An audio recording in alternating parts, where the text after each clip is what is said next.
Good morning everybody. দেখো, আজ আমরা আলোচনা করব তোমাদের 38 নম্বর উপপাদ্যটা নিয়ে। 38 নম্বর উপপাদ্যে সাধারণ সূত্রে কি দেওয়া আছে যে বৃত্তস্থ চতুর্ভুজের বিপরীত কোণগুলির পরস্পর সম্পূরক। আরেকবার বলো, বৃত্তস্থ চতুর্ভুজের বিপরীত কোণগুলির পরস্পর সম্পূরক। দেখো, তোমাদের আগেও আমি উপপাদ্য করেছি, আবার বলছি, তোমাদের উপপাদ্য করার সময় বারবার করে বলেছি যে উপপাদ্যটা কি সংক্রান্ত এগুলো তোমরা আগে ভাববে। দেখো, এখান থেকে তোমরা কি ভাবছো, উপপাদ্যটা কি সংক্রান্ত ভালো করে পড়ো। দেখো, বৃত্তস্থ চতুর্ভুজের বিপরীত কোণগুলির পরস্পর সম্পর্ক, তাহলে উপপাদ্যটা তোমরা নিশ্চয়ই বুঝতে পারছো যে বৃত্তস্থ চতুর্ভুজের বিপরীত কোণগুলির পরস্পর সম্পর্ক উপপাদ্যটি অবশ্যই বৃত্তস্থ চতুর্ভুজ সংক্রান্ত উপপাদ্য। এরপর আমরা বৃত্তস্থ চতুর্ভুজ একে উপপাদ্যটা স্টেপ বাই স্টেপ প্রমাণ করার চেষ্টা করব। দেখো, সুন্দরভাবে প্রথমে একটা বৃত্ত আঁকার চেষ্টা করো।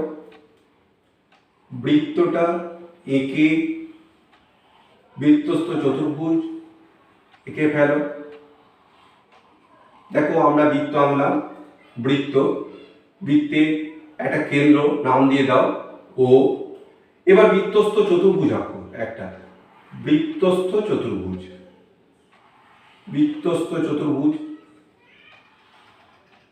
আঁকা হয়ে গেল। বৃত্তস্থ চতুর্ভুজ নাম দিয়ে দাও এ বি সি ডি। দেখো, তোমরা বৃত্তের মধ্যে অবস্থিত যে চতুর্ভুজ তাকেই আমরা সবাই জানি, তাকে বলে বৃত্তস্থ চতুর্ভুজ। তাহলে বৃত্তস্থ চতুর্ভুজ আমার আঁকা হয়ে গেল। এবার বৃত্তস্থ চতুর্ভুজ আঁকা হয়ে যাওয়ার পর এরপর আমার উপপাদ্যটা প্রমাণের দিকে যখন আমি অগ্রসর হব, তখন আমাকে দেখতে হবে যে আরেকবার পড়ে নেবো যে কি প্রমাণটা করতে দিয়েছে অ্যাকচুয়ালি। দেখো, ভালো করে পড়ো, বৃত্তস্থ চতুর্ভুজের বিপরীত কোণগুলি পরস্পর সম্পূরক। তাহলে প্রতিটা ওয়ার্ডের টার্ম কি বুঝতে পারছো? তবু আরেকবার দেখো, এখানের মধ্যে একটাই টার্ম তোমাদের অসুবিধা হতে পারে, সেটা হচ্ছে সম্পূরক। স্যার, সম্পূরক জিনিসটা কি? দেখো, এই জিনিসটা তোমরা আগেও করে এসেছো, আবার তোমাকে আরেকবার রিভাইজ করে দিচ্ছি, একবার স্মরণ করে দিচ্ছি। দেখো, পুরক্ষণ আর সম্পূরক্ষণ তোমরা আগে পড়েছো, তবু আরেকবার বলছি। পুরক্ষণ কি? যখন দুটো কোণের সমষ্টি 90 ডিগ্রি তখন একটিকে অপরটি পুরক্ষণ বলে। ঠিক তেমনি সম্পূরক্ষণ, যখন দুটো কোণের সমষ্টি 180 ডিগ্রি তখন একটিকে অপরটি সম্পূরক্ষণ বলে। তাহলে বিপরীত কোণগুলি পরস্পর সম্পূরক মানে বিপরীত কোণগুলি পরস্পর 180 ডিগ্রি অর্থাৎ দুসমকোণ অর্থাৎ সম্পূরক। এটাই আমাকে প্রমাণ করতে হবে। তাহলে প্রমাণ করতে গেলে খুব সহজেই আমরা প্রমাণ করতে পারবো। আমরা জানি স্টেপ বাই স্টেপ এগোতে হয়। তাহলে প্রথমেই আমরা প্রদত্ত এই উপপাদ্যের কি দেওয়া আছে সেটা আমি দেখছি। হ্যাঁ, আরেকটা জিনিস খুব সুন্দরভাবে, যেটা আগেও বলছি এখনো বলছি, যে সাধারণ সূত্রটা খুব ভালোভাবে লক্ষ্য করবে। সাধারণ সূত্রের মধ্যেই দুটো জিনিস পড়া থাকে। কি পড়া থাকে? Very good. একটা হচ্ছে প্রদত্তটাও দেওয়া থাকে, আর একটা হচ্ছে প্রামাণ্য বিষয় কি প্রমাণ করতে হবে সেটাও দেওয়া থাকে। অর্থাৎ চারটে জিনিসের মধ্যে প্রদত্ত, প্রামাণ্য বিষয়, অঙ্কন এবং প্রমাণ, এই চারটে বিষয়ের মধ্যে দুটো জিনিস আমরা কিন্তু এই সাধারণ সূত্র থেকেই পেয়ে যাই। তাই আমাদের সাধারণ সূত্র থেকে প্রথমে দেখে নেই প্রদত্ততে কি লেখা আছে। প্রদত্ত কি? বৃত্তস্থ চতুর্ভুজে। তাহলে এই বৃত্তটা কি? ও কেন্দ্রীয় বৃত্ত। ও কেন্দ্রীয় বৃত্তের চতুর্ভুজ কোনটা? এবিসিডি। তাহলে এটা আমি লিখে দেব, ও কেন্দ্রীয় বৃত্তের এবিসিডি একটি বৃত্তস্থ চতুর্ভুজ। ব্যাস, ও কেন্দ্রীয় বৃত্তের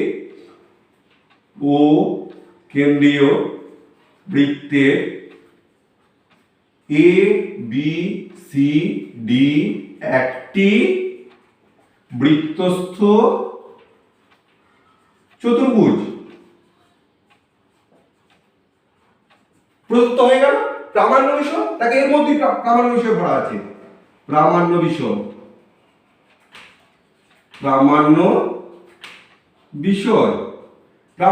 কি?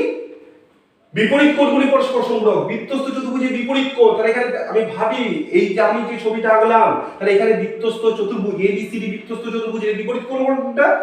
এবিসি কোণের বিপরীত কোণ কোনটা? এডিসি। বুঝতে পেরেছো? এবিসি কোণের বিপরীত কোণ হচ্ছে এডিসি।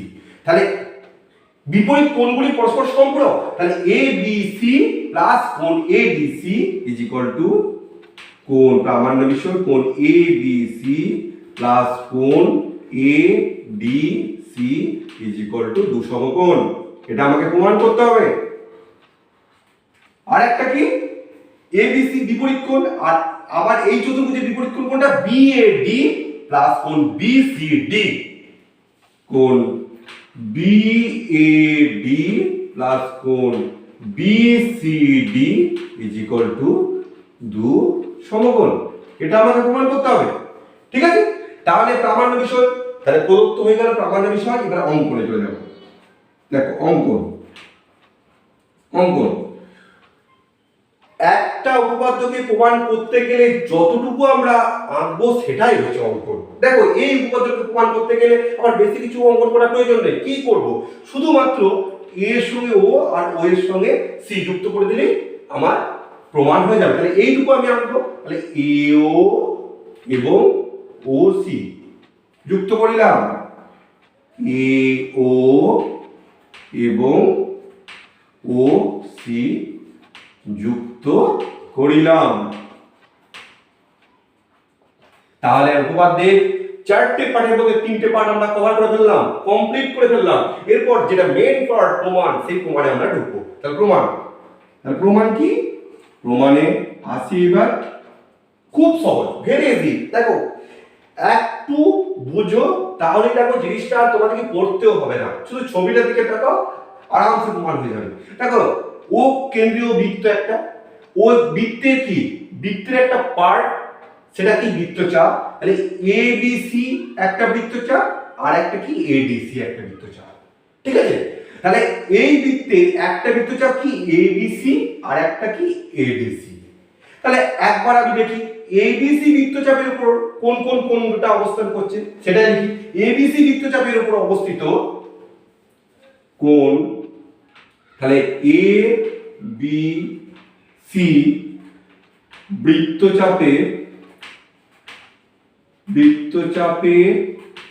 উপর অবস্থিত এই বৃত্তচাপের উপর কেন্দ্রস্থ কোণ কোনটা? কেন্দ্রস্থ কোণ এ ও সি। এই কোণটা হচ্ছে কেন্দ্রস্থ কোণ এ ও সি। আর বৃত্তস্থ কোণ বা পরিধিস্থ কোণ কোনটা? A D C. তাহলে কেন্দ্রস্থ কোণ হচ্ছে এ ও সি, আর পরিধিস্থ কোণ হচ্ছে কোণ এডিসি। এই উপপাদ্যটা কিন্তু তোমরা আগে করেছো, আগে তোমাদের কি করেছি। তাহলে কেন্দ্রস্থ কোণ আর পরিধিস্থ কোণের মধ্যে একটা সম্পর্ক তোমরা জানো, ভেরি গুড। কি কেন্দ্রস্থ কোণ আর পরিধিস্থ কোণের মধ্যে কি সম্পর্ক? যে কেন্দ্রস্থ কোণ পরিধিস্থ কোণের দ্বিগুণ, অর্থাৎ কেন্দ্রস্থ কোণ যা হবে পরিধিস্থ কোণ তার হাফ হবে। কেন্দ্রস্থ কোণ পরিধিস্থ কোণের দ্বিগুণ। সাপোজ কেন্দ্রস্থ কোণ যদি 80 ডিগ্রি হয়, পরিধিস্থ কোণ 40 ডিগ্রি, সেটাই কেন্দ্রস্থ কোণ পরিধিস্থ কোণের দ্বিগুণ। তাহলে ওটাই কেন্দ্রস্থ কোণ আর পরিধিস্থ কোণের মধ্যে সম্পর্ক। এর উপপাদ্যটা তোমাকে আগে আমি করেছি। এখন এবার এই সেই সম্পর্ক টেনে আমরা এখন দেখব এবিসি বৃত্তচাপের উপর অবস্থিত কি এ ও সি কেন্দ্রস্থ কোণ, আর এডিসি হচ্ছে পরিধিস্থ কোণ। অতএব কোণ A O C is equal to কোণ কি এ টু কোণ এ ডি সি, বা এর মান নিয়ে চলে আসো, বা কোণ A D C two is equal to কোণ এ ও সি, বা কোণ এ ও এডিসি সমান হাফ কোণ এ ও সি। তাহলে এবিসি বৃত্তচাপের মধ্যে অবস্থিত হয়ে গেল ADC is equal to half কোণ এ ও সি। এটা এক নাম্বার সমীকরণ আমি পেয়ে গেলাম। তাহলে এই বৃত্তচাপের উপর পেয়ে গেলাম। এবার এই বৃত্তচাপের উপর দেখি, তাহলে এডিসি বৃত্তচাপের উপর অবস্থিত কোণটা কেন্দ্রস্থ কোণ কোনটা পরিধিস্থ কোণ, ঠিক অনুরূপ ভাবে এখানে দেখি কোণ, তাহলে এডিসি এখানে লিখছি এ ডি সি বৃত্তচাপের উপর অবস্থিত কেন্দ্রস্থ কোণ কোনটা? কেন্দ্রস্থ কোণ হচ্ছে এওসি। আর সি তোমাদের মধ্যে কনফিউশন যেখানে আসবে, এওসি। পরিধিস্থ কোণ কোনটা? কোণ এবিসি। তাহলে এইটা হচ্ছে কেন্দ্রস্থ কোণ, আর এইটা হচ্ছে কি পরিধিস্থ কোণ। তাহলে কোণ A O C is equal two 2 কোণ এ বি সি। আমি জানি এই জায়গাটা তোমাদের একটু প্রবলেম হতে পারে, তোমাদের মনের মধ্যে চিন্তা হতে পারে স্যার একটু আগেই করলে যে কোন এবিসি সমান 2AOC, আবার সে লিখছেন এবিসি সমান 2AOC, এটা কি ধরনের? দেখো খুব ভালো করে, এটা এই বৃত্তচাপের এবিসি বৃত্তচাপের উপর অবস্থিত এওসি এই কেন্দ্রস্থ কোণ, এইটা হচ্ছে কেন্দ্রস্থ কোণ, আর এবিসি বৃত্তচাপের উপর অবস্থিত এটা হচ্ছে এই কেন্দ্রস্থ কোণ। তাহলে এটাকে আমি কি শুধু কেন্দ্রস্থ কোণ লিখতে পারি না? কেন পারি না? আমরা জানি যে কোণের মান 180 ডিগ্রি থেকে বড় এবং 360 ডিগ্রি থেকে ছোট সেই কোণকে আমরা প্রবৃদ্ধ কোণ বলি। তাহলে অবশ্যই এইটা যদি এওসি আমি যদি লিখতে চাই, যেহেতু এই কোণটা দেখো ভালো করে লক্ষ্য করে দেখে স্ট্রেট লাইন করো, 180 ডিগ্রি থেকে এটা বেশি, আর এটা নিঃসন্দেহে এই কোণটা হচ্ছে প্রবৃদ্ধ কোণ। তাহলে অবশ্যই আমাকে লিখতে হবে এটা প্রবৃদ্ধ এওসি, প্রবৃদ্ধ এওসি। তাহলে এই বৃত্তচাপের উপর অবস্থিত এইখানে এখানে অবশ্যই লিখতে হবে আমাকে প্রবৃদ্ধ, প্রবৃদ্ধ কোণ AOC is equal two 2ABC, বা 2ABC সমান প্রবৃদ্ধ, প্রবৃদ্ধ কোণ AOC, বা কোণ ABC is equal to half প্রবৃদ্ধ, প্রবৃদ্ধ কোণ AOC। এটা কি 2 নাম্বার। তাহলে 1 নাম্বার সমীকরণ আর 2 নাম্বার সমীকরণ আমি পেয়ে গেলাম। তাহলে 1 নাম্বার সমীকরণ আর 2 নাম্বার সমীকরণকে আমি যোগ করে দিই। তাহলে এই যোগ করে কি পাই দেখি, তাহলে এখানে লিখি 1 নং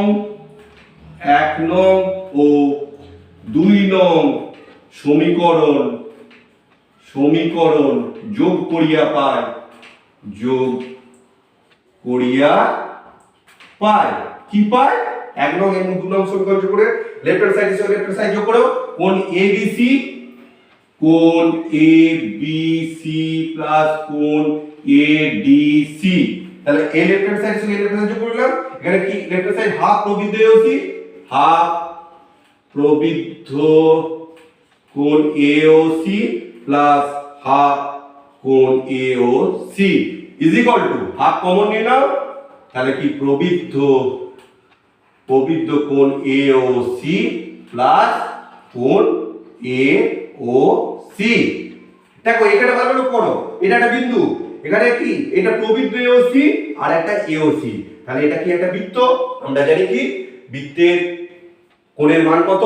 4 সমকোণ, অর্থাৎ এটা একটা যদি বৃত্ত হয় তাহলে এটা বৃত্তের 4 সমকোণ, একটা বৃত্তের কোণের মান অর্থাৎ আমরা 360 ডিগ্রি, তাহলে এখানে আমি লিখতে পারি কি 4 সমকোণ, সমকোণ।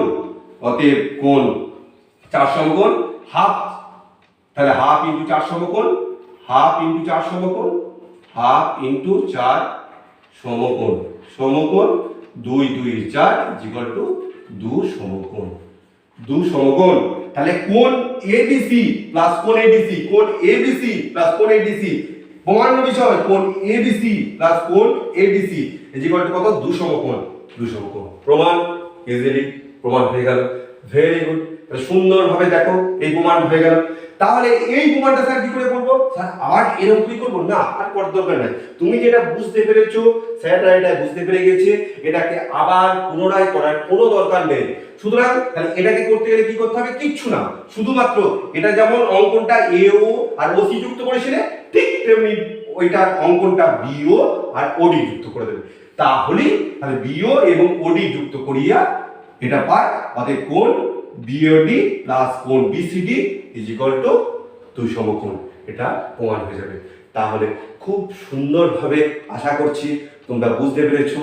যদি কোথাও কোনো রকম প্রবলেম হয় তাহলে আমাকে ফোন করবে। এই কঠিন সিচুয়েশনে তোমরা ঘরে থাকো, ঘরের মধ্যে থেকে সুন্দরভাবে পড়াশোনা চালিয়ে যাও। Thank you.